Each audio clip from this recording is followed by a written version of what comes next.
Munculnya pagar laut misterius baik di Tangerang, Banten maupun di Bekasi, Jawa Barat menuai polemik. Selain ilegal, keberadaan pagar laut itu dinilai bisa merusak ekosistem laut. Siapa yang bertanggung jawab terhadap proyek pagar laut itu dan apa dampak sosial akibat pagar laut? Pagi ini kita akan bahas dengan sejumlah narasumber, diantaranya di studio telah hadir Deputi Eksternal Eksekutif Nasional Walhi Mukri Friyatna. Selamat pagi Bang Mukri. Selamat pagi. Terima kasih sudah bergabung di studio Kompas TV. Juga melalui sambungan Zoom ada Nur Jali, Ketua Koperasi Nelayan Bekasi yang hingga saat ini masih terus kita hubungi dan sudah konfirmasi akan bergabung. Dan juga anggota Komisi 4 DPR dari fraksi PKB, Daniel Johan. Selamat pagi Bang Daniel. Selamat pagi Bang Daniel, mungkin suaranya masih tertutup.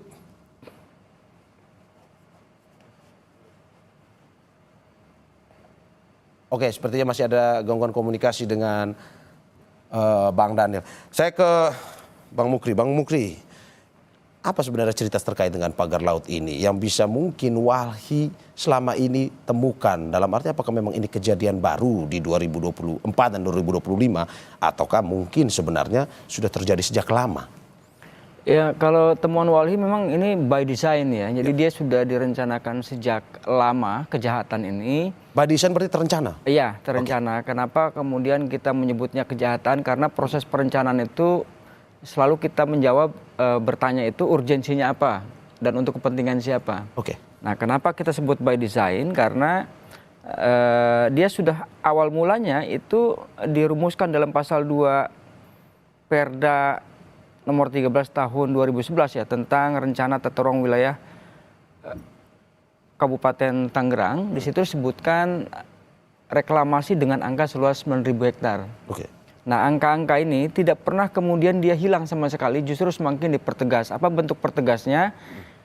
Pertegasnya adalah arahan reklamasi itu diperuntukkan bagi pembangunan kota baru di pantai utara. Oke. Nah, strategi pembuatan kota baru itu dilakukan dengan cara reklamasi. Ya.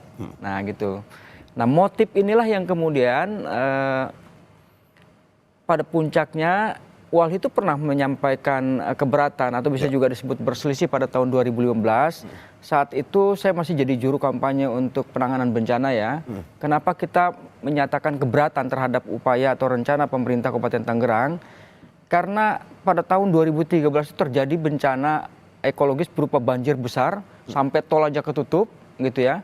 Nah, kita menyarankan Anda ini ngurus ruang terbuka hijau aja nggak becus. Kenapa? Karena dari total luas 103.000 hektar, Kabupaten Tangerang itu hanya punya angka ruang terbuka hijaunya 0,1% dari total luas wilayah atau seluas 13 hektar. Ngurus yang beginian aja nggak becus, kok ujur-ujur pengen nguruk laut 9.000 hektar. Ada kepentingan apa? Apakah benar itu untuk rakyatnya? Nah, berarti di sini partisipasi publik dalam penyusunan RPJM, kemudian dalam penyusunan tata ruang itu sangat kecil, saya pastikan kalau modelnya seperti ini. Oke, dari Walhi sendiri melihat apa sebenarnya tujuannya? Ya, tujuannya buat komersil. Buat komersil. Nah, ini ada motif yang berbeda gitu ya. Kalau yang di Tangerang ini kan motif bisnis murni. Jadi okupai lahannya dia akan jauh lebih mudah. Kenapa jauh lebih mudah? Karena di sepadan pantai Pantura Tangerang itu kan kebanyakan kawasan hutan yang bisa disebut wali kelolanya dalam hal ini adalah Perum Perhutani, PT Perhutani. Begitu. Nah, berbeda dengan yang di Bekasi. Di Bekasi ini kenapa kemudian menjadi juga ribut kalau di sana motif perebutan pertamanya itu adalah ruang pinggirnya dulu, bukan lautnya dulu. Ruang pinggirnya lewat apa? Ketika ada program yang namanya Tanah Objek Reforma Agraria, di situ kan juga banyak tambak. Nah, ada yang mengkamuflase seolah-olah dia petambak, padahal dia cuma nyewa orang bikin tambak. Jadi ketika mendapatkan sertifikat dalam bentuk Tanah Objek Reforma Agraria, itulah yang menjadi cikal bakal kemudian saya menjadi bagian untuk ikut serta memuluskan upaya reklamasi yang ada di Bekasi. Anda mau bilang bahwa bisnis yang dilakukan itu tadi, tujuan bisnis itu, tujuan komersil itu, apakah sebenarnya memikirkan nelayan atau tidak sebenarnya? Ya nggak ada, karena kan secara sederhana, kalau memang dia mikirin nelayan, nggak usah lah saya bilang mikirin nelayan, ini pasti akan semua diterima. Kalau misalnya pemerintah Kabupaten Tangerang akan berencana menambah luas menjadi 5% aja, walaupun ketentuan undang-undangnya 30%. Pasti nggak ada yang ditolak. Dia akan didukung seluruhnya. Nah ini apalagi terhadap perhatian nelayan. Nggak ada kok boro-boro ngebantu yang lain. Emang ada bantuan jaring untuk nelayan di misalnya di Kronjo? Nggak ada sama sekali. Nggak ada perhatiannya. Oke, Anda mau bilang bahwa nelayan ditelantarkan akibat dengan pembangunan pagar laut ini? Ya itu bagian dari cara dia membunuh nelayan. Jadi kalau misalnya dia bilang berpihak itu bohong besar. Om Do, apa buktinya ini? Ya kalau dia berpihak, kasih dong ruang. Jelas-jelas di situ dalam arahannya, daerah pantai utara itu kan zona pemanfaatan, zona budidaya. Tapi kok kenapa kemudian dialokasikan untuk direklamasi? Ya. Dan luasnya nggak main-main, 9.000 hektar. Ya. Oke, ini ada dalam arti bahwa pengelolaannya itu diambil oleh pemerintah atau semuanya pihak swasta, dan siapa kalau dari informasi yang Walhi dapatkan? Sumbernya ya, jadi berdasarkan peta arahan pemanfaatan pola ruang yang dikeluarkan sebagai lampiran dari Perda nomor 13 tahun 2011 itu, ya, setelah kita digitasi berbasis sumber itu, ya memang perusahaannya adalah PIK yang selama ini diributkan, yang Pakpik ya itulah perusahaannya, tidak ada nama yang lain. Yang keluar itu sumbernya, jadi memang sangat mungkin gitu ya, nggak mungkin kita keluar ujurug-ujurug kalau tidak ada asbabul nuzulnya. Ya, asal muasalnya ini yang kita dapatkan. Oke, ini dari hasil pendalaman dan investigasi di Walhi sendiri ya. Oke, saya ke Bang Daniel Johan. Bang Daniel, ini hingga saat ini polemik dari pagar laut ini masih terus berlangsung. Dari DPR sendiri, apakah kementerian akan dipanggil untuk meminta penjelasan soal ini atau bagaimana?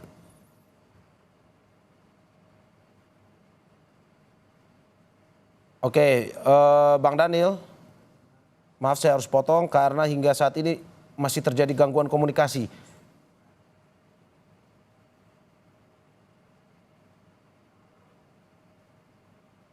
Oke, saya lanjut dulu sambil membenarkan gangguan komunikasi tersebut. Bang Daniel bisa tahan sebentar, saya akan ke Bang Mukri lagi. Bang Mukri, oke, seperti Anda sudah katakan bahwa memang tadi Anda bilang bahwa ada ya murni perusahaan swasta yang pada akhirnya melakukan hal tersebut. Bang, data Kompas hari ini 7,7 miliar rupiah yang pada akhirnya menyebabkan kerugian bagi para nelayan karena mereka harus berlayar lebih jauh karena akibat pagar ini. Apa nyatanya sebenarnya tindak nyata yang dialami oleh kerugian yang dialami oleh para nelayan ini?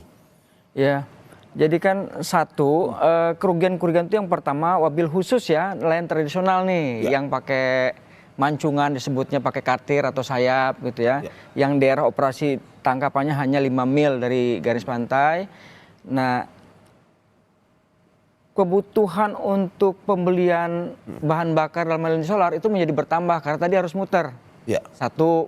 Yang kedua, sebagai bagian dari dampak kerusakan lingkungan, dampak kerusakan ekologis itu ada satu ya padang lamun, kalau memang ada padang lamun, kemudian terumbu karang. Nah, yang ketiga itu adalah kekeruhan. Kekeruhan dari air tersebut. Kekeruhan. Kalau dia sudah keruh, nggak mungkin ikan itu ada di situ. Pasti jauh dia, lepas. Nah, cilakanya di saat yang namanya cuaca buruk atau ada yang menyebut angin barat gitu ya, untuk wilayah utara itu biasanya si nelayan ini justru mengharapkan sumber tangkapannya dari pinggir-pinggir pantai. Nah sekarang di tengah udah nggak dapat karena cuaca buruk, di pinggir juga udah nggak ada ikannya. Karena lautnya sudah menjadi keruh. Jadi itulah masuk akal kalau misalnya hitung-hitungan ekonomisnya sampai mengalami kerugian sebesar 7 miliar. Oke, itu hitungan dari Ombudsman yang masuk dalam pemberitaan Kompas hari ini. Dan kalau kita melihat Bang, bahwa apakah memang secara kerugian bagi nelayan sendiri, kalau secara ekosistemnya, dalam arti bahwa sejak 2010 apa sebenarnya kerusakan yang memang hingga saat ini bisa terlihat secara mata telanjang oleh masyarakat tersebut? Kalau memang 2010 itu baru perencanaannya ya, jadi prakteknya itu ya mulai tahun 2014-an gitu ya. Tapi bagian yang ke arah Naga tuh, Teluk Naga, ke arah Dadap itu yang sudah mulai duluan. Tapi kalau yang ke arah Kronjo memang belakang-belakang hari ya, belum. Nah jadi ya kerugian yang pertama itu tentu ekosistem mangrove lah yang paling dahulu menjadi korban ya. Karena bedanya di bagian atas itu dia menambah menambah luas daratan tuh langsung disambung. Beda dengan yang sekarang nih. Kalau sekarang dalam ketentuannya itu kan diarahkan ada 2 versi. versi pertama itu 100 meter dari bibir pantai, versi kedua 200 meter. Ya. Nah yang pertama sekali dimulai itu kan dia langsung tuh menambah luas daratan. Menambah luas daratan. Berbeda dari konsep reklamasi yang direncanakan. Oke, Bang Muki kita tahan sebentar karena sepertinya Bang Daniel Johan sudah terhubung dengan kita. Bang Daniel, selamat Ya, pagi. Bang Mario sudah Oke, dengar belum? akhirnya masalah komunikasinya bisa terselesaikan juga. Bang Daniel, ini melihat polemik dari pagar laut ini, apakah dari DPR sendiri sudah memiliki inisiatif untuk memanggil atau akan memanggil kementerian-kementerian terkait untuk menjelaskan titik terang dari pagar laut tersebut? Ya, terima kasih. Selamat pagi Bang Mario semuanya. Ya, pertama kita menjelaskan bahwa hal ini juga sudah menjadi pembahasan yang sangat dalam ya, sangat intensif sesama di anggota Komisi 4 selama seminggu ini ya. Nah, kita juga sudah mengusulkan kepada pimpinan untuk segera melakukan raker bersama kementerian terkait termasuk RDP dan RDPU baik dengan dirjen terkait maupun dengan kelompok masyarakat termasuk nelayan ya untuk kita dengarkan. Selain itu juga kita sudah mengagendakan bukan hanya mengundang, memanggil pihak-pihak terkait, tetapi juga kita juga akan hadir ke lapangan untuk melihat langsung apa yang sesungguhnya terjadi agar pemahaman kita lebih mendalam.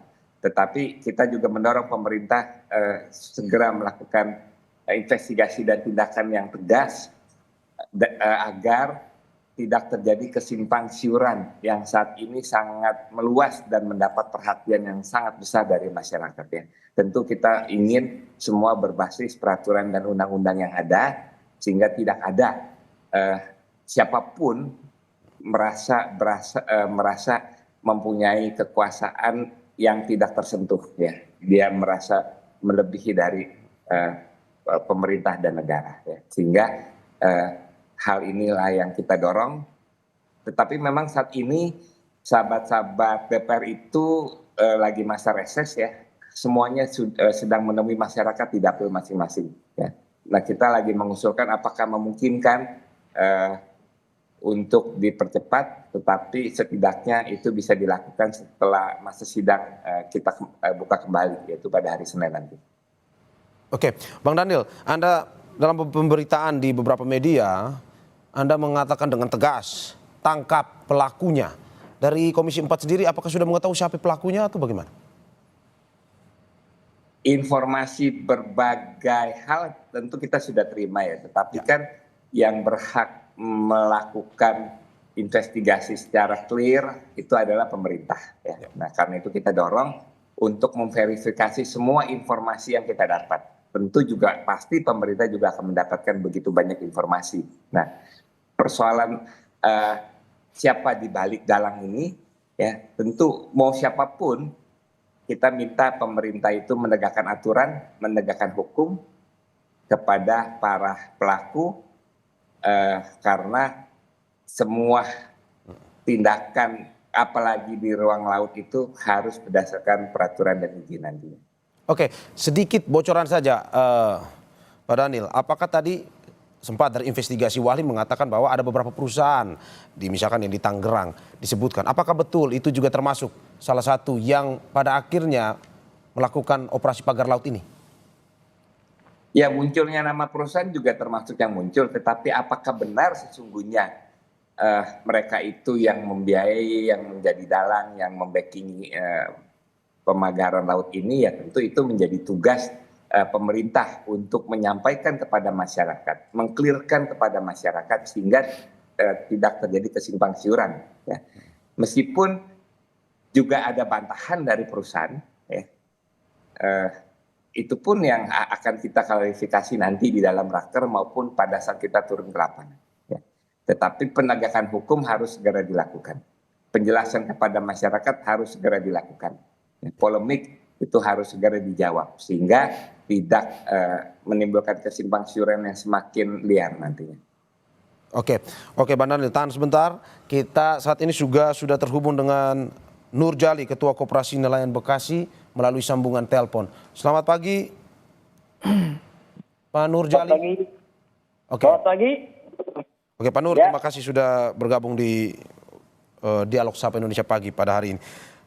Pak Nur, ini terkait dengan polemik pagar laut sendiri, dari Anda dan juga teman-teman nelayan, apa sebenarnya kerugian nyata yang langsung dialami oleh para nelayan?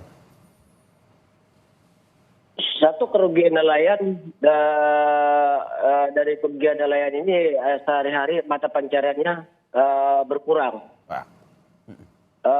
Terus keduanya aktivitas mereka berjalan untuk keluar untuk mencari ikan, yaitu bahan bakar sekarang bikin bertambah. Ya.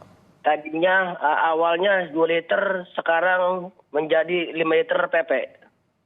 Ya. Gitu Pak. Oke, berarti pengeluaran Anda dibandingkan pemasukan sangat berbeda jauh drastis ya Pak ya, untuk teman-teman nelayan Ya, di sana. betul. Oke Pak, kalau tadi di Tangerang sendiri ceritanya sejak tahun 2010, kalau di Bekasi yang Anda bisa ceritakan kepada kita seperti apa sejarahnya sehingga akhirnya muncul pagar laut ini? Jadi adanya pagar itu, pembangunan yang di laut itu di Segara Jaya itu ya pada tahun 2024. Mereka sudah mulai matok-matok baru di wilayah Tarumajaya. Nah dari bulannya mungkin saya kurang ingat gitu. Ya. Oke. Yang jelas pada tahun 2024 itu ya mereka sudah bergerak. Oke, menjadi tanda tanya bagi para nelayan waktu itu ini siapa dan tiba-tiba melakukan aktivitas di sekitar wilayah laut? Itu kalau diadakan itu memang kita sudah ada semacam sosialisasi dari pihak perusahaan TRPM maupun dari UPTD provinsi. Keterangan itu mereka tidak ada sebutnya reklamasi, yang ada hanya restorasi dan juga penataan PPI yang lahan 7,4 hektar beserta dengan kolam labunya. Itu aja Pak. Oke, restorasi berarti pemulihan wilayah laut waktu itu sosialisasinya ya? Benar, tapi saya bisa bahas itu di mana yang laut itu bisa dipulihkan, karena itu dasarnya dari tahun sekian saya itu jadi nelayan dari umur 12 tahun itu pinggir pantai tidak ada yang namanya disebut tambak, semua 12 laut. Oke, jika alasan awalnya adalah restorasi, apakah memang nelayan, teman-teman nelayan yang berada di wilayah tersebut juga diajak ataupun ikut membantu dari pihak terkait dengan pagar laut tersebut, atau bagaimana sebenarnya? Oh enggak diajak Pak. Sama sekali tidak diajak waktu itu ya? Sistemnya tenaga kerjanya manual, jadi siapapun yang mau kerja silakan, gitu Pak. Tetap mereka cuma batas ini aja, mengetahui doang. Oke, setelah mengetahui itu tidak diajak, menjadi keheranankah padahal oleh para nelayan di situ pada akhirnya ini kok tidak terlihat seperti restorasi? Ya betul. Tidak ada yang disebutnya restorasi. Jadi yang ada hanya reklamasi. Dan juga ada keheranan. Mereka pun bertanya-tanya dengan saya, bangunan apa itu saya pun sudah jelaskan kepada mereka. Disitulah mereka masa keresahan dengan adanya lokasi-lokasi tersebut di patok-patok atau di pagar-pagarin. Termasuk PT MAN dan TRPM. Sehingga mereka aktivitasnya melewat itu susah. Oke, dari informasi yang Anda dapatkan ada berapa perusahaan kah yang mungkin beraktivitas di pagar laut tersebut? Ada 2 perusahaan Pak. 2 perusahaan ya? Nah. Oke, setelah nelayan mengetahui akhirnya ini bukan restorasi, malah justru terlihat seperti tidak adanya pemulihan, ini apakah sempat ada protes dari nelayan dan juga komunitas nelayan yang ada di wilayah tersebut? Kalau mereka tidak protes, mereka hanya protes dengan saya. Mereka nelayan itu mengadunya para pengurus ketua nelayannya. Ya. Juga saya sudah sampaikan banyak keluhan nelayan dampak dari adanya pembangunan di wilayah Tarumajaya ini bikin susah para nelayan untuk mencari ikan. Itu pun saya sudah dimanapun saya sudah terangkan maupun di Kabupaten Bekasi maupun di tingkat Provinsi Jabar. Tapi mereka hanya iya aja, nggak tahu tuh. Oke. Tetap aja bangunan berjalan. Berarti waktu itu sudah ke pihak terkait pemerintah ya untuk bertanya terkait dengan pagar laut ini ya Pak ya dari nelayan? Tidak Pak. Sudah? Oke, sudah, dan hingga saat ini apakah sudah ada solusi atau apa jawaban dari pemerintah waktu itu? Ya kalau dibilang ada solusi mereka tidak memberitahu, dan juga tidak ada solusi pun mereka tidak tahu. Ya semacam mereka mengabaikan laporan kami lah Pak. Oke, waktu itu ke pemerintah sempat menanyakan apakah ini sudah berizin atau tidak pembangunan pagar laut ini? Nah, di situ pun saya bertanya juga, apakah mereka sudah punya perizinan atau sudah mempunyai sertifikat? Mereka selalu mengatakan sudah sertifikat. Kalau memang sudah sertifikat, tolong dong, saya minta bukti dari perizinan dan sertifikatnya walaupun sebekas atau fotokopian atau melewat HP. Mereka tidak pernah tunjukkan gitu Pak. Oh, sama sekali tidak menunjukkan pada nelayan walaupun mereka mengaku bahwa punya sertifikat itu ya? Iya. Tidak pernah menunjukkan. Oke, saya ke Bang Daniel Johan. Bang Daniel, bagaimana melihat bahwa ini banyak ada perusahaan-perusahaan swasta yang pada akhirnya mengaku punya sertifikat tetapi tidak berani menunjukkan kepada nelayan. Apakah memang ini bisa kita bilang bahwa ini dari operasi atau pembangunan pagar laut ini bisa dibilang sebenarnya ya dalam tanda kutip ilegal dilakukan? Yang kalau ilegal pasti ilegal, Ya. Bang. Ya, terutama di Tangerang ya. Meskipun ada versi di Bekasi, ternyata itu juga program dari pemerintah, tetapi kan harus diklarifikasi dan dijelaskan. Ya. Nah, tetapi DPR itu ingin memastikan 3 hal. Yang pertama adalah apapun aktivitasnya di sana, termasuk dalam persoalan pagar laut itu harus sesuai dengan peraturan perundang-undangan, harus berdasarkan perizinan yang legal. Ya. Yang kedua adalah kita ingin memastikan masyarakat itu tidak terbengkalai. Ya. Masyarakat itu bisa mendapatkan rasa keadilan dari seluruh proses pembangunan. Ya. Jangan sampai justru adanya munculnya ketidakadilan yang begitu dalam, begitu masif, sementara negara tidak hadir memberikan dukungan kepada masyarakat. Ya.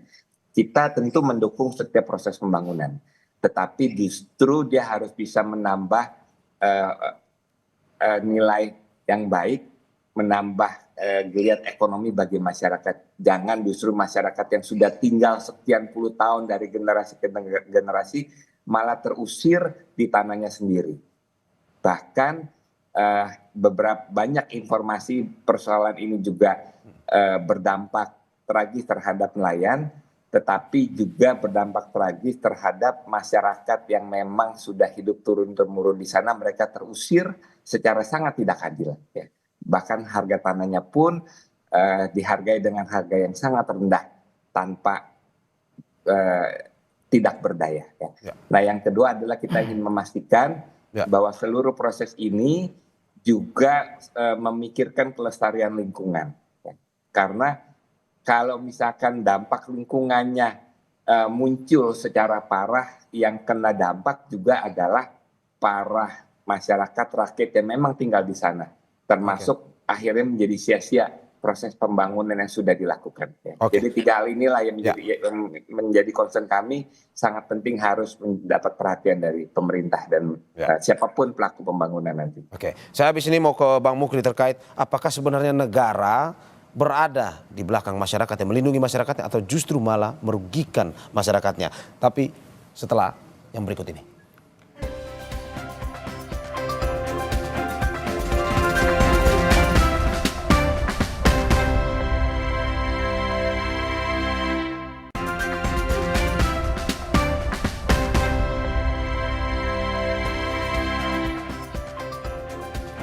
Saudara, setelah muncul protes terhadap pembangunan pagar laut di Bekasi, Kepala Dinas KKP Provinsi Jawa Barat Hermansyah bilang saat ini telah memberhentikan sementara pembangunan tanggul di perairan Tarumajaya, Kabupaten Bekasi.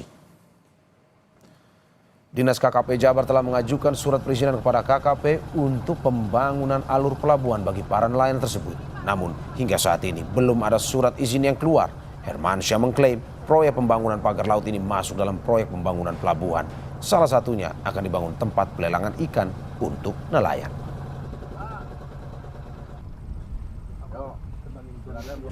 Kilometer itu kan baru 2 kilo kan ya sebenarnya, baru 2 sepanjang 5 kilometer. Nah, tapi kami juga sudah menghentikan itu untuk pembangunan alurnya sementara ya. Oke. Karena kita melihat juga kondisi di lapangan saat ini. Dari KKP dulu ya. Kalau memang harus KKPRL artinya harus dipenuhi oleh perusahaan, ya mereka harus mengurus itu dulu. Kemudian mungkin itu harus bersamaan juga dengan pembangunan alur selanjutnya. Rabu siang, Kementerian Kelautan dan Perikanan menyegel pagar laut di perairan Tarumajaya, Bekasi karena dinilai belum berizin. 5 spanduk berwarna merah dari KKP terpasang di pagar laut yang berada di perairan Tarumajaya, Bekasi. Dirjen Kementerian Kelautan dan Perikanan menyebut penghentian kegiatan reklamasi tanpa persetujuan kesesuaian kegiatan pemanfaatan ruang laut atau PKK PRL. Dari timnya Direktorat Jenderal PRL terlebih dahulu pasti akan mengevaluasi, Pak. Apakah itu akan diterbitkan layak atau tidaknya. Jadi kalau dari kami, kacamata kami adalah terhadap pelanggaran ini akan kena denda. Namun masalah izinnya tadi bukan di wilayah kami, itu di wilayahnya di Direktorat Jenderal Ruang Laut di tempat kami, Pak. Nah, saudara ya, sampai saat ini masih kita terhubung dengan narasumber. Yang pertama ada Mukri Friyatna, Deputi Eksternal Eksekutif Nasional Walhi, Nurjali, Ketua Koperasi Nelayan Bekasi, dan juga Daniel Yohan, anggota Komisi 4 DPR dari fraksi PKB. Saya ke Bang Mukri. Bang Mukri, melihat tadi sudah diceritakan bahwa di Bekasi ada alasan restorasi katanya, pemulihan. Tetapi pada akhirnya praktik yang dilakukan, yang diberikan tidak sesuai dengan kenyataan dan bahkan mendapatkan protes dari para nelayan. Apakah alasan-alasan seperti ini yang dibuat untuk mengelabui masyarakat atau bagaimana sebenarnya? Ya itu kan kalau dari gambar antara statement, antara ucapan dengan praktik di lapangan kan beda. Yang namanya restorasi itu kan pemulihan. Ya betul. Ya pemulihan. Mana yang dia pulihin? Mana bakaunya misalnya di tengah laut yang dipasang? Kalau alasannya kenapa dipasang dam itu untuk nanam mangrove, mana kan nggak ada. Artinya dia nipu lagi. Ini penipuan lagi nih. Jadi saya berharap untuk rakyat Bekasi, ini orang-orang semacam ini harus diawasin. Yakin, aku yakin ini penipu-penipu nih. Dia mengajukan itu, izin itu tidak semata-mata boleh diterbitkan dari Kementerian Kelautan. Betul, teritori laut itu menjadi wewenangnya yang namanya Kementerian KKP. Tetapi ada perizinan lain, kalaupun dia pengen legal serius. Apa? Dalam hal ini ada namanya izin lingkungan yang harus diperoleh dari Kementerian Lingkungan Hidup. Dalam bentuk apa? Misalnya AMDAL. Nah sebelum proses itu dilakukan, dirujuk dulu mana KLHS-nya. Kajian lingkungan hidup strategisnya ada nggak? Karena kajian lingkungan hidup strategis itu sebagai rujukan dalam penyusunan tata ruang. Nah kami sebetulnya lagi-lagi keberatan. Ini contoh keberatannya untuk yang Bekasi sekarang. Pertama dia bilang untuk restorasi. Yang kedua dia bilang untuk buat pelabuhan pelelangan ikan. Di mana sejarahnya? Sampai bikin lelangan ikan sampai ke ujung tengah laut sana. Rata-rata di pinggir, jadi jangan ngeblon-ngeblonin orang gitu ya. Ini pemerintah seperti ini nggak bener. Coba tunjukin kemana ke saya. Di Jakarta, coba ada yang di tengah laut sana. Di Muara Angke sana, kan nggak ada juga. Dan ngapain juga dia nguruk-nguruk gitu loh. Kalau hanya kepentingannya buat bikin bikin pelabuhan pelelangan ikan, apalagi untuk bicara tentang reklamasi. Pasti itu untuk motif bisnis. Tapi kata Pak Nurjali tadi, mereka sudah ada sertifikat yang diberikan. Walaupun tidak menunjukkan, tapi ada klaim sertifikat itu. Menurut Anda seperti apa? Sertifikat apa? Yang namanya laut itu common property, nggak boleh. Nggak boleh. Negara pun nggak boleh gitu. Jangan ingat ya, negara itu nggak pernah punya tanah, nggak pernah punya laut. Nggak punya. Yang punya itu bangsa. Negara itu bumi, air, dan segala sekalian di alamnya dikuasai negara, digunakan untuk semakmur sebesar-besarnya kemakmuran rakyat. Jadi dia tuh hanya wali amanah negara ini. Nggak boleh juga mentang-mentang KKP saya jadi punya kewenangan semau-maunya ngasih izin, nggak boleh. Contoh misalnya kita bukan orang lokal sana, kami juga punya hak. Kenapa punya haknya? Untuk membela lingkungan. Karena apa? Di dalam undang-undang kami punya legal standing. Kalau misalnya nanti dia memberikan izin, ya kami akan berlawan. Kami akan gugat, kami akan tuntut. Bila perlu capin, gitu. Dicap nih orang ini. Jadi saya juga agak heran mempertanyakan. Kenapa ini Kementerian KKP, dia udah masuk 2 periode nih. Itu jauh kalah hebat yang namanya dengan Ibu Susi Astuti.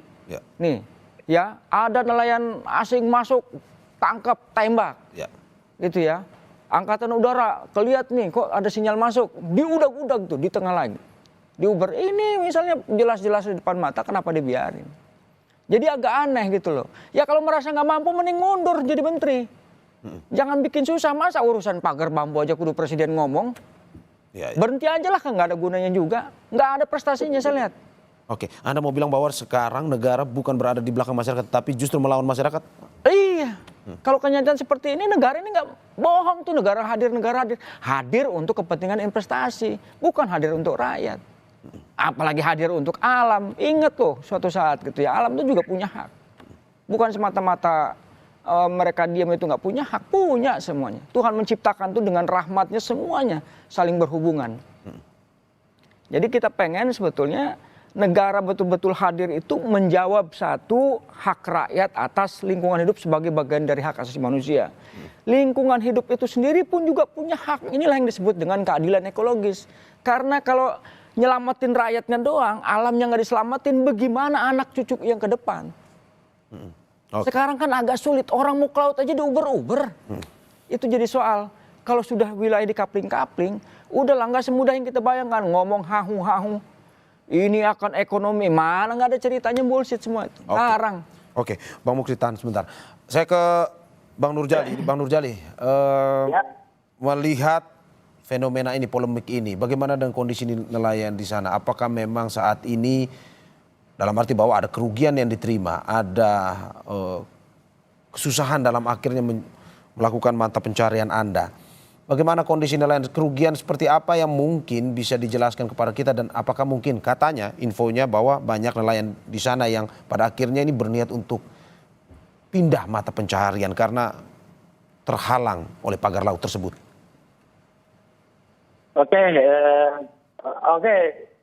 Terima kasih Pak. Untuk info keluhan nelayan di sini untuk mata pencaharian memang benar-benar susah sudah. Pendapatan dari nelayan sekarang memang jauh berkurang. Yang dibilang banyak pagar-pagar yang sudah yang memagari laut itu, jadi bikin susah nelayan untuk mencari ikan, gitu Pak. Terus apalagi tadi kalau nelayan memang sangat dirugikan Pak, banyak kerugian. Dari pada tahun 2024 itu mereka sampai sekarang 2025 ini mereka banyak yang dirugikan. Ya artinya kerugiannya itu dari permasalahannya, yaitu pendapatan dari hasil nelayan jauh menurun, gitu Pak. Oke, sedrastis apa Pak menurunnya? Mungkin bisa Anda gambarkan kepada kita. Pada tahun 2004 masih mungkin di awal-awal belum ada baronya, mereka dapat penghasilan itu ikan ya. Kalau di sini tradisinya ikan, udang, rajungan, ikan duri juga bandeng gitu. Mereka sehari-hari itu masih, kalau ikan bedanak masih mencapai 40 kilo sampai 35 kilo per harinya. Ya. Gitu juga bandeng juga. Kadang-kadang mereka pendapatannya juga mencapai sampai 30 kilo, 10 kilo atau 15 kilo maksimal, paling kecil itu mereka mendapatkan sehari 10 kilo. Nah sekarang ini mereka sudah jauh. Sekarang mereka pendapatan ikan bedanak ya paling banter sekarang 10 kilo mencapai 8 kiloan. Satu hari full itu mereka carikan. Gitu. Sangat mengganggu rumah tangga Anda dalam arti bahwa ini adalah mata pencarian utama. Kalau sangat mengganggu sekali tuh Pak.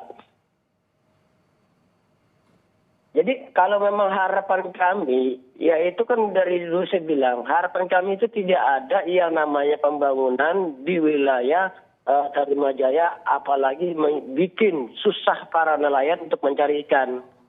Harapan kami ya kepada bapak-bapak yang ini aparat pemerintahan, agar laut kami ini pulihkan kembali seperti semula. Oke, Pak, sudah ada penegasan dari KKP, Kementerian KKP kemarin bahwa sudah ada penyegelan yang dilakukan oleh pemerintah di pagar laut tersebut. Apa harapannya ke depan, Pak? Apakah memang sudah ini dibongkar saja ataukah bagaimana? Oh, justru itu saya pengen bertanya. Itu kan sebatas menghentikan kegiatan yang ada di wilayah Tarimajaya.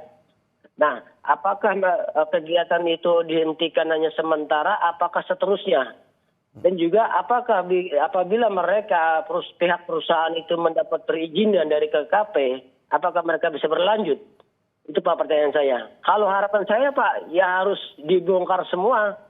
Lahan yang sudah direklamasi ya harus dikembalikan lagi, tanahnya diambil lagi. Seperti itu Pak. Oke Pak Nurjadi. Bang Daniel Johan, Anda juga sudah mendengar sendiri bahwa apa yang diharapkan oleh para nelayan agar memang ini masih bertanya-tanya sebenarnya apakah ini akan dilanjutkan melihat perizinannya atau apakah akan dibongkar. Dari Komisi 4 sendiri melihatnya tegas. Ini akan bertanya soal izin lagi kepada kementerian atau bongkar saja karena menyusahkan nelayan. Ya tentu basisnya adalah ini legal atau tidak ilegal ya. Kalau misalkan tidak ilegal tentu harus ditindak ya. Bahkan kerugian-kerugian yang sudah ditimbulkan dari tindakan ilegal ini adalah harus ada yang bertanggung jawab ya. Yang kedua, apapun kegiatannya, khususnya apalagi Kementerian Kelautan dan Perikanan, tupoksi utamanya adalah mereka menjadi garda terdepan untuk membela, memastikan kehidupan nelayan itu semakin sejahtera dan terjamin penghidupannya. Bukan justru sebaliknya, malah menggusur, malah menghilangkan mata pencarian para nelayan. Ya. Jadi saya rasa dua hal ini menjadi sangat penting yang harus dikawal oleh KKP nanti dalam waktu singkat. Oke, Bang Daniel, sebagai penutup, singkat saja bagaimana pada akhirnya DPR menjadi perwakilan masyarakat, khususnya para nelayan ini untuk pada akhirnya memberikan masukan juga kepada pemerintah agar bisa mengatasi permasalahan ini dan juga pencegahan ke depan tidak terjadi lagi. Ya ini adalah pukulan telak ya, pukulan yang sangat nyata bagi pemerintah, bagi KKP. Kita minta agar hari ini tidak terulang dan apa yang sudah terjadi dapat segera diatasi dengan sangat efektif ya, sehingga tidak terus-menerus menimbulkan polemik yang memang juga tidak baik. Ya. Karena itu sikap tegas dari pemerintah kita nantikan, kita tunggu dengan cepat dan efektif ya, dan sehingga seluruh permasalahan juga bisa menjadi jawaban yang memberikan kebahagiaan bagi para nelayan, bagi masyarakat, bagi proses pembangunan kita ke depan. Oke, Bang Mukri, saya terakhir ke Abang. Usulan Wali seperti apa pada akhirnya melihat izinnya dulu atau bongkar saja, dan juga bagaimana dengan nasib nelayan yang memang selama ini sudah dirugikan dengan adanya pagar laut ini? Singkat saja, usulan dari Wali. Saya minta itu segera dibongkar ya. Jadi pemerintah yang punya kekuasaan begitu besar, jangan, apalagi KKP, jangan sampai kalah hebat, kalah gercep oleh yang namanya damkar. Ya. Begitu dia ada telepon kebakaran, dia gancang datang. Dia langsung bekerja. Ya. Jangan lagi huhaha, itu nggak benar. Yang kedua, kami minta kepada DPR, nanti ketika memanggil itu para pihak, kami berharap seluruh pasal-pasal terkait dengan reklamasi, baik di dalam bentuk tata ruang, di dalam Perda RPJMD, untuk di-drop atau dihapuskan. Ya. Kenapa? Karena biasanya alasannya seperti tadi, ini Pak DPR juga kejebak nih. Ya. Kalau sesuai dengan peraturan, ini memang udah by design. Artinya nggak bisa ngapa-ngapain. Ya. Maka nanti muaranya karena mereka sudah hafal, ya sudah kalau gitu Anda gugat aja di MK. Kalau memang kami dianggap keliru. Jadi kami minta karena sebelum disahkan RPJP Kabupaten Tangerang ini ketika dipanggil itu untuk di-drop semua. Karena kenapa? Urgensinya untuk apa? Ya. Itu ya alasan pertama. Yang kedua itu tidak mewakili rakyat, bohong. Yang ketiga tidak mewakili keselamatan ekologis. Jadi kami berharap dalam konteks keadilan ekologis itu pemerintah harus bisa memastikan paham yang namanya hak atas lingkungan itu juga bisa diperoleh oleh lingkungan itu sendiri maupun juga oleh masyarakat. Oke. Termasuk untuk generasi mendatang. Oke, terima kasih para narasumber atas apa yang disampaikan. Semoga bisa memberikan masukan kepada pemerintah terkait dengan penanganan polemik pagar laut yang sedang terjadi ini. Terima kasih Mukri Friyatna, Deputi Eksternal Eksekutif Nasional Wali. Terima kasih juga Nurjali, Ketua Koperasi Nelayan Bekasi. Dan terima kasih Daniel Johan, anggota Komisi 4 DPR dari fraksi PKB. Sehat-sehat semuanya. Ya.